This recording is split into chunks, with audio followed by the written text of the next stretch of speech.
ਸਨਮਾਨਯੋਗ ਜੁਗੋ ਜੁਗਾ ਟਾਲ ਧੰਨ ਧੰਨ ਸਾਹਿਬ ਸ੍ਰੀ ਗੁਰੂ ਗ੍ਰੰਥ ਸਾਹਿਬ ਜੀ ਮਹਾਰਾਜ ਜੀ ਦੇ ਹਜ਼ੂਰ ਜੁੜ ਬੈਠੇ ਸਤ ਸੰਗੀ ਜਨੋਂ, ਸਤਿਗੁਰੂ ਜੀ ਦੀ ਅਪਾਰ ਬਖਸ਼ਿਸ਼ ਕਿਰਪਾ ਸਦਕਾ ਸਿੱਖੀ ਲਹਿਰ ਦੇ ਤਹਿਤ ਆਪ ਜੀ ਦੇ ਨਗਰ ਗੁਰਦੁਆਰਾ ਸਾਹਿਬ ਵਿਖੇ ਗੁਰਮਤਿ ਸਮਾਗਮ ਆਰੰਭ ਹੋ ਚੁੱਕੇ ਹਨ। ਸਰਬੱਤ ਨਗਰ ਨਿਵਾਸੀਆਂ ਨੂੰ ਬੇਨਤੀ ਹੈ ਕਿ ਭਾਈ ਬੁਲਾਰੇ ਸਾਰੇ ਪਹੁੰਚ ਚੁੱਕੇ ਹਨ, ਸਮਾਗਮ ਦੀ ਆਰੰਭਤਾ ਹੋ ਚੁੱਕੀ ਹੈ, ਪਰ ਨਗਰ ਨਿਵਾਸੀਆਂ ਦੀ ਹਾਜ਼ਰੀ ਗੁਰਦੁਆਰਾ ਸਾਹਿਬ ਵਿਖੇ ਅਜੇ ਨਾਮਾਤਰ। ਇਸ ਲਈ ਭਾਈ ਆਪੋ ਆਪਣੇ ਕੰਮਾਂ ਧੰਦਿਆਂ ਨੂੰ ਸੰਕੋਚਦੇ ਹੋਏ ਜਲਦੀ ਤੋਂ ਜਲਦੀ ਗੁਰਦੁਆਰਾ ਸਾਹਿਬ ਵਿਖੇ ਪਹੁੰਚੋ, ਤਾਂ ਕਿ ਸਤਿਗੁਰੂ ਜੀ ਦੇ ਬਚਨਾਂ ਦੀ ਵਿਚਾਰ ਅਸੀਂ ਸੁਣ ਕੇ ਜੀਵਨ ਦੇ ਅੰਦਰ ਲਾਹਾ ਪ੍ਰਾਪਤ ਕਰ ਸਕੀਏ। ਆਓ ਵਿਚਾਰਾਂ ਦੀ ਆਰੰਭਤਾ ਤੋਂ ਪਹਿਲਾਂ ਸਰਬੱਤ ਮਾਈ ਭਾਈ ਫਤਿਹ ਨਾਲ ਸਾਂਝ ਕਰੀਏ। ਆਖੋ ਜੀ, ਵਾਹਿਗੁਰੂ ਜੀ ਕਾ ਖਾਲਸਾ, ਵਾਹਿਗੁਰੂ ਜੀ ਕੀ ਫਤਿਹ।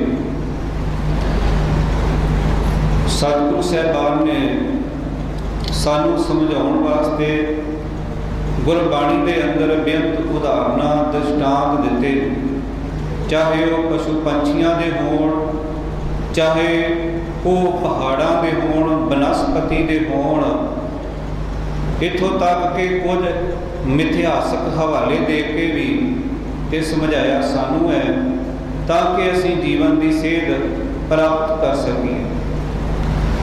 ਸਤਿਗੁਰੂ ਜੀ ਨੇ ਅਲੱਗ-ਅਲੱਗ ਤਰੀਕਿਆਂ ਦੇ ਨਾਲ ਅਲੱਗ-ਅਲੱਗ ਉਦਾਹਰਨਾਂ ਦੇ ਕੇ ਤੇ ਬਹੁਤ ਸੌਖਾ ਉਪਦੇਸ਼ ਸਾਨੂੰ ਦਿੱਤਾ, ਕਿਉਂਕਿ ਜਿਹੜਾ ਮਨੁੱਖ ਕੰਮ ਧੰਦਾ ਕਰਦਾ ਹੋਵੇ ਉਹਦੇ ਨਾਲ ਸੰਬੰਧਿਤ ਉਹਦੇ ਨਾਲ ਗੱਲਾਂ ਬਾਤਾਂ ਕੀਤੀਆਂ ਜਾਣ ਤਾਂ ਉਹ ਘੰਟਿਆਂ ਬੱਧੀ ਕਰ ਸਕਦਾ ਹੈ। ਜਿਵੇਂ ਮੰਨ ਲਓ ਕਿ ਇੱਕ ਵਕੀਲ ਹੋਵੇ, ਉਹਦੇ ਕੋਲ ਜਾ ਕੇ ਅਸੀਂ ਖੇਤੀਬਾੜੀ ਦੀਆਂ ਗੱਲਾਂ ਸ਼ੁਰੂ ਕਰ ਦਈਏ ਤਾਂ ਉਸ ਨੂੰ ਉਹ ਗੱਲ ਚੰਗੀ ਨਹੀਂ ਲੱਗੇਗੀ। ਇੱਕ ਖੇਤੀਬਾੜੀ ਕਰਨ ਵਾਲਾ ਹੈ ਜ਼ਿਮੀਂਦਾਰ, ਉਹਦੇ ਨਾਲ ਇੱਕ ਕੋਈ ਬਾਣੀਆ ਆਣ ਕੇ ਦੁਕਾਨਦਾਰੀ ਦੀ ਗੱਲ ਸ਼ੁਰੂ ਕਰ ਲਵੇ ਤਾਂ ਉਸ ਜ਼ਿਮੀਂਦਾਰ ਨੂੰ ਉਹ ਗੱਲ ਚੰਗੀ ਨਹੀਂ ਲੱਗੇਗੀ।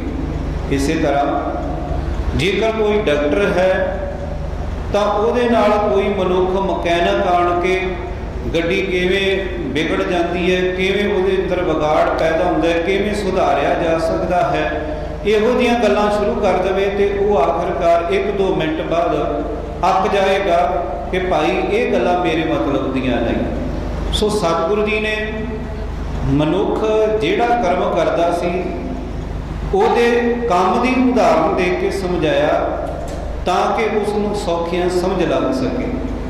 ਧੰਨ ਗੁਰੂ ਨਾਨਕ ਸਾਹਿਬ ਮਹਾਰਾਜ ਜੀ ਨੇ ਆਸਾ ਕੀ ਵਾਰ ਅੰਦਰ ਇੱਕ ਬਚਨ ਰੱਖਿਆ ਕਿ ਜਿਹੜੀ ਸਾਡੀ ਹਾਲਤ ਬਣੀ ਹੋਈ ਹੈ ਕਿ ਸਾਨੂੰ ਪਤਾ ਹੀ ਨਹੀਂ ਕਿ ਅਸੀਂ ਕਿਸ ਪਾਸੇ ਨੂੰ ਚੱਲਣਾ ਹੈ।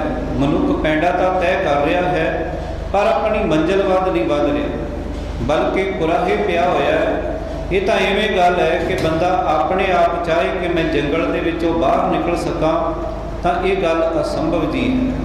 ਮਨੁੱਖ ਜਦੋਂ ਕਿਰਾਏ ਪੈ ਜਾਵੇ ਜੰਗਲ ਦੇ ਵਿੱਚ, ਉਹ ਰਸਤਾ ਵੀ ਤੈਅ ਕਰਦਾ ਹੈ, ਮਿਹਨਤ ਵੀ ਲੱਗਦੀ ਹੈ, ਸਮਾਂ ਜਾਈ ਚਲਿਆ ਜਾਂਦਾ ਹੈ, ਪਰ ਜੰਗਲ ਦੇ ਵਿੱਚੋਂ ਉਹਨੂੰ ਰਸਤਾ ਭਾਲਣਾ ਮੁਸ਼ਕਲ ਹੋ ਜਾਂਦਾ ਹੈ। ਹਾਂ, ਜੇਕਰ ਕੋਈ ਅਗਵਾਈ ਦੇਣ ਵਾਲਾ ਹੋਵੇ, ਉਹਨੂੰ ਪੁੱਛ ਕੇ ਤੁਰਿਆ ਜਾਵੇ, ਪਹਿਲਾਂ ਹੀ ਰਸਤਾ ਸਾਨੂੰ ਪਤਾ ਹੋਵੇ, ਤਾਂ ਉਹ ਜਿਹੜੀ ਮੰਜ਼ਿਲ ਸਰ ਕਰਨੀ ਬਹੁਤ ਆਸਾਨ ਹੋ ਜਾਂਦੀ। ਧੰਨ ਗੁਰੂ ਨਾਨਕ ਸਾਹਿਬ ਮਹਾਰਾਜ ਜੀ ਨੇ ਇੱਕ ਬਾਣੀ ਦੇ ਅੰਦਰ ਉਦਾਹਰਨ ਦਿੱਤੀ, ਕਹਿਣ ਲੱਗੇ ਕਿ ਇਹ ਜਿਹੜਾ ਸਾਡਾ ਹੁਣ ਦੁੱਖਦਾਈ ਪੱਖ ਹੈ, ਇਹ ਇਸ ਕਾਰਨ ਹੈ ਕਿਉਂਕਿ ਅਸੀਂ ਇੱਕ ਦੇ ਨਹੀਂ ਬਣੇ।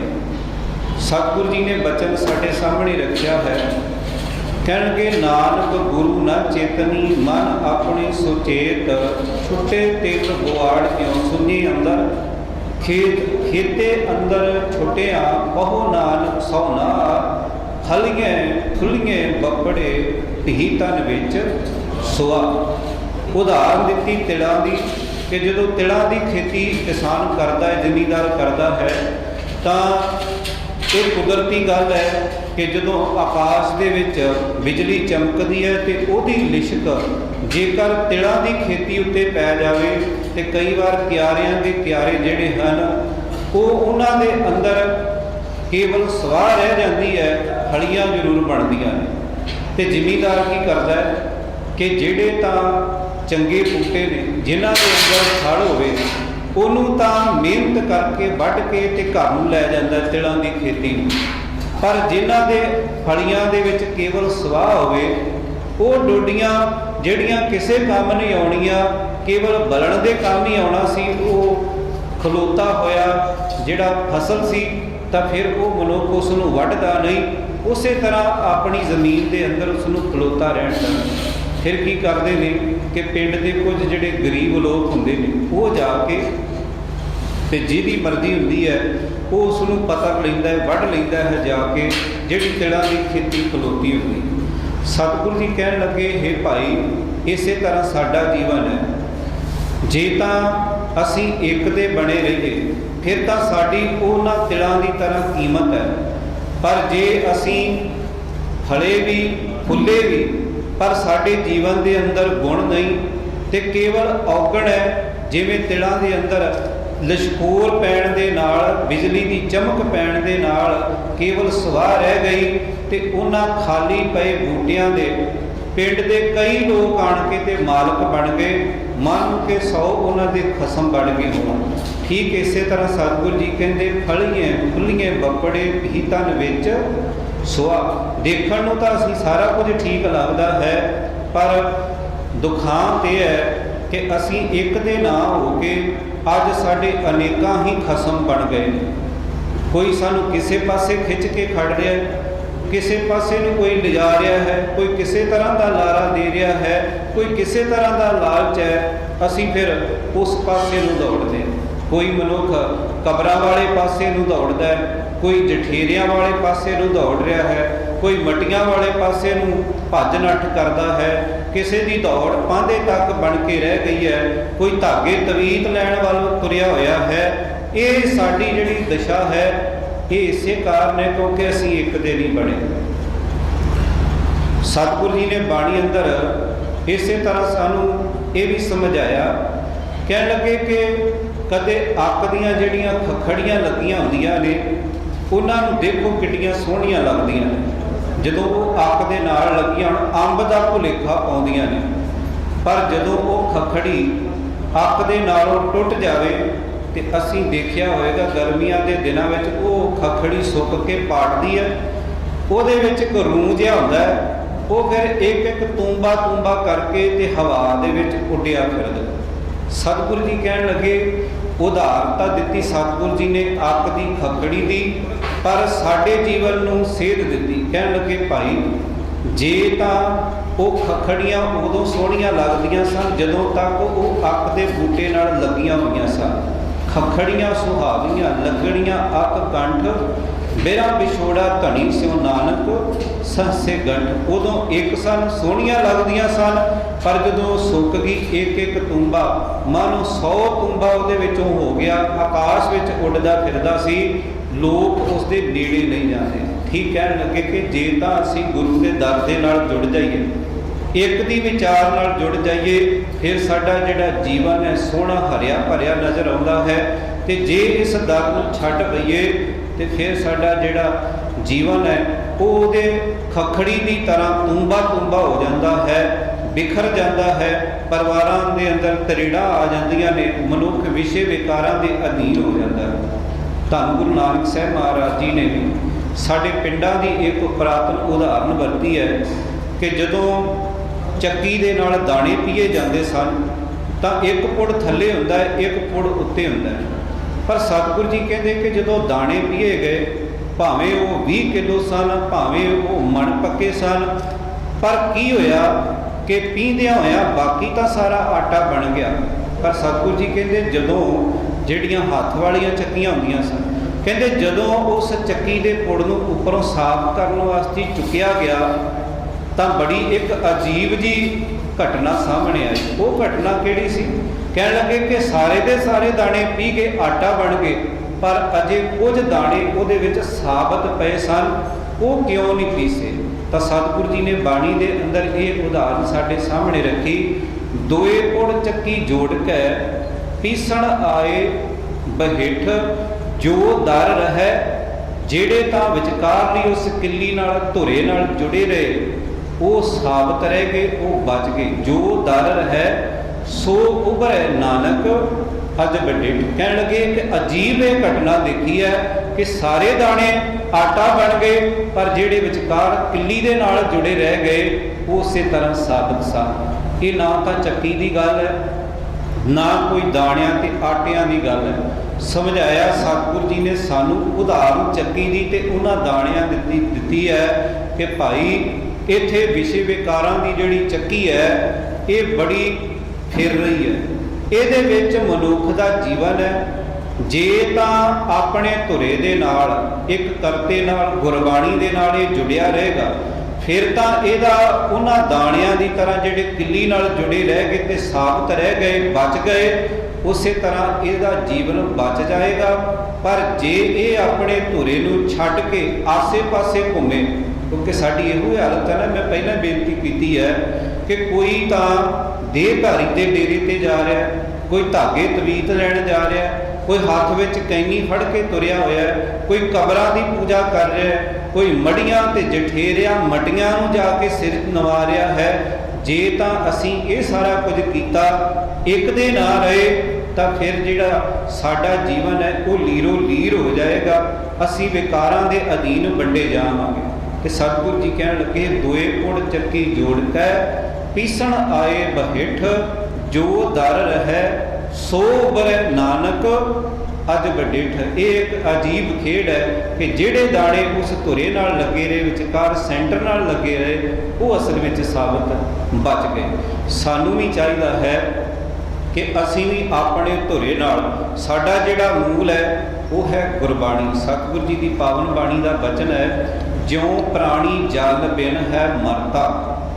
ਜਿਵੇਂ ਮਨੁੱਖ ਪਿਆਸ ਦੇ ਨਾਲ ਪਾਣੀ ਨਾ ਮਿਲੇ ਤੇ ਮਨੁੱਖ ਮਰ ਜਾਂਦਾ। ਰੋਟੀ ਦੇ ਕਾਰਨ ਤਾਂ ਕੁਝ ਦਿਨ ਕੱਢ ਸਕਦਾ, ਪਰ ਪਾਣੀ ਤੋਂ ਬਿਨਾਂ ਗੁਜ਼ਾਰਾ ਨਹੀਂ। ਸਤਿਗੁਰੂ ਜੀ ਨੇ ਉਦਾਹਰਨ ਦਿੱਤੀ, ਜਿਉਂ ਪ੍ਰਾਣੀ ਜਲ ਬਿਨ ਹੈ ਮਰਤਾ, ਤਿਉਂ ਸਿੱਖ ਗੁਰ ਬਿਨ ਮਰ ਜਾਈ।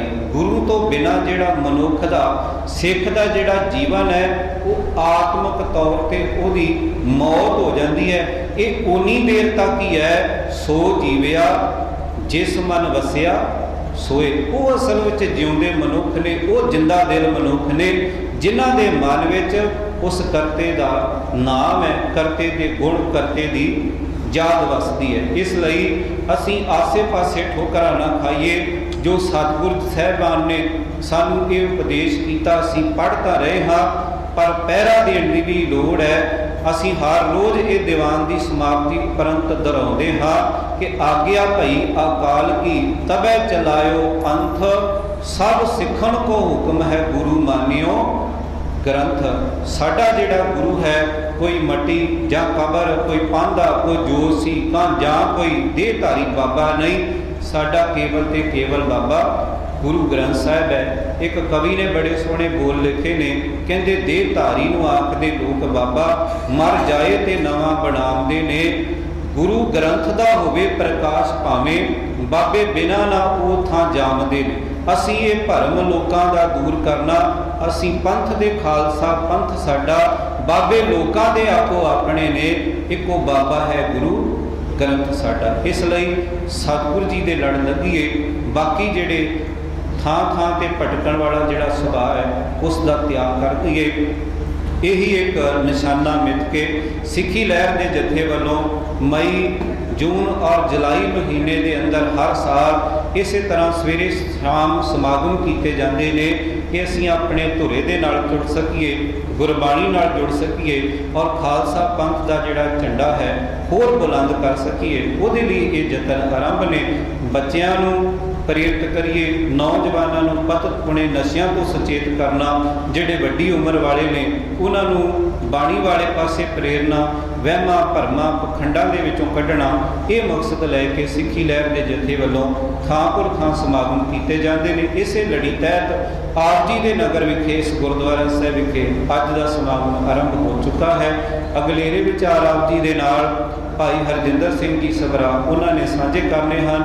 ਭਾਈ ਸਰਬਜੀਤ ਸਿੰਘ ਜੀ ਧੁੰਦਾ ਔਰ ਕੁਝ ਸਮਾਂ ਅਸੀਂ ਚਾਹਾਂਗੇ ਕਿ ਜੇ ਸਥਾਨਕ ਸੰਗਤ ਦੇ ਸਵਾਲ ਕੋਈ ਸ਼ੰਕੇ ਹੋਣ, ਕੋਈ ਦੁਬਿਧਾ ਹੋਵੇ ਤਾਂ ਉਹ ਵੀ ਗੁਰਬਾਣੀ ਇਤਿਹਾਸ ਮਰਜ਼ਾਦਾ ਦੇ ਨਾਲ ਸੰਬੰਧਿਤ ਉਹਨਾਂ ਨੂੰ ਵਿਚਾਰਨ ਵਾਸਤੇ ਭਾਈ ਸੁਖਵਿੰਦਰ ਸਿੰਘ ਜੀ ਦਦੇਰ ਔਰ ਗਿਆਨੀ ਗੁਰਬਚਨ ਸਿੰਘ ਜੀ ਪਨਵਾ, ਪ੍ਰਿੰਸੀਪਲ ਗੁਰਮਤਿ ਗਿਆਨ ਮਿਸ਼ਨਰੀ ਕਾਲਜ, ਉਹਨਾਂ ਵੱਲੋਂ ਵੀ ਵਿਚਾਰ ਪੇਸ਼ ਕੀਤੇ ਜਾਣੇ ਹਨ। ਜਿੱਥੇ ਆਪ ਜੀ ਦੇ ਨਾਲ ਗੁਰਮਤਿ ਵਿਚਾਰਾਂ ਦੀ ਸਾਂਝ ਪਾਈ ਜਾਣੀ ਹੈ ਤਾਂ ਇਹ ਸਮਾਗਮ ਕੇਵਲ ਇਹ ਸਾਂਝਾਂ ਘੰਟਾ 2 ਘੰਟਿਆਂ ਤੱਕ ਹੀ ਸੀਮਤ ਨਾ ਰਹਿਣ, ਬਲਕਿ ਅਸੀਂ ਬਹੁਤ ਠੋਕਰਾਂ ਖਾ ਲਈਆਂ, ਬੜੇ ਧਾਗੇ ਬੰਨ੍ਹ ਕੇ ਦੇਖ ਲਏ, ਬੜੀਆਂ ਕਬਰਾਂ ਤੇ ਜਾ ਕੇ ਸਿਰ ਸੁੱਟ ਕੇ ਦੇਖ ਲਿਆ। ਹੁਣ ਭਾਈ ਆਪ ਗੁਰਬਾਣੀ ਨੂੰ ਪੜ੍ਹਨ ਦਾ ਯਤਨ ਕਰੀਏ। ਉਹਦੇ ਉਪਰਾਲੇ ਵਜੋਂ ਅਸੀਂ ਗੁਰਬਾਣੀ ਦੀਆਂ ਪੋਥੀਆਂ ਆਪ ਨਾਲ ਲੈ ਕੇ ਆਏ ਹਾਂ ਕਿ ਤੁਸੀਂ ਗੁਰਬਾਣੀ ਦਾ ਸਹਿਜ ਪਾਠ ਆਰੰਭ ਕਰੋ।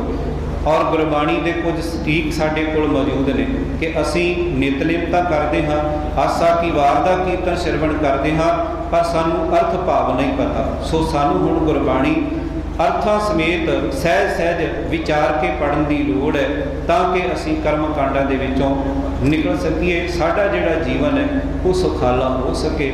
ਇਤਿਹਾਸ ਨਾਲ ਸੰਬੰਧਿਤ ਗਿਆਨੀ ਸੋਹਣ ਸਿੰਘ ਜੀ ਸੀਤਲ, ਉਹਨਾਂ ਦੀਆਂ ਪੁਸਤਕਾਂ ਉੱਥੇ ਮੌਜੂਦ ਹਨ। ਭਾਈ ਕਾਨ ਸਿੰਘ ਨਾਭਾ ਜੀ ਦੀਆਂ ਪੁਸਤਕਾਂ ਮੌਜੂਦ ਹਨ। ਭਾਈ ਗੁਰਦਾਸ ਜੀ ਦੇ ਕਵਿਤ 12 ਤੁਸੀਂ ਇਹ ਵੀ ਉੱਥੋਂ ਪ੍ਰਾਪਤ ਕਰ ਸਕਦੇ ਹੋ।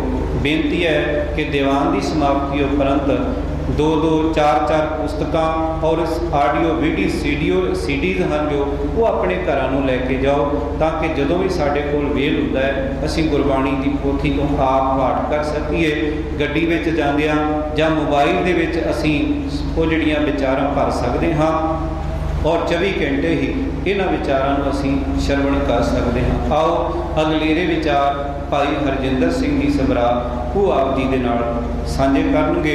ਇੱਕ ਵਾਰ ਫੇਰ ਨਗਰ ਨਿਵਾਸੀਆਂ ਨੂੰ ਬੇਨਤੀ ਹੈ ਕਿ ਕਰੀਬ 9:15 ਵਜੇ ਤੱਕ ਇਸ ਦੀਵਾਨ ਦੀ ਸਮਾਪਤੀ ਹੋ ਜਾਣੀ ਹੈ। ਇਸ ਕਰਕੇ ਪਹਿਲਾਂ ਆਓ ਵੱਧ ਤੋਂ ਵੱਧ ਵਿਚਾਰਾ ਸ਼ਰਵਣ ਕਰਕੇ ਲਾਭ ਪ੍ਰਾਪਤ ਕਰੀਏ ਜੀ। ਕੋਈ ਭੁੱਲ ਚੁੱਕ ਲਈ ਖਿਮਾ, ਫਤਿਹ ਦੀ ਸਾਂਝ ਕਰੋ। ਵਾਹਿਗੁਰੂ ਜੀ ਕਾ ਖਾਲਸਾ, ਵਾਹਿਗੁਰੂ ਜੀ ਕੀ ਫਤਿਹ।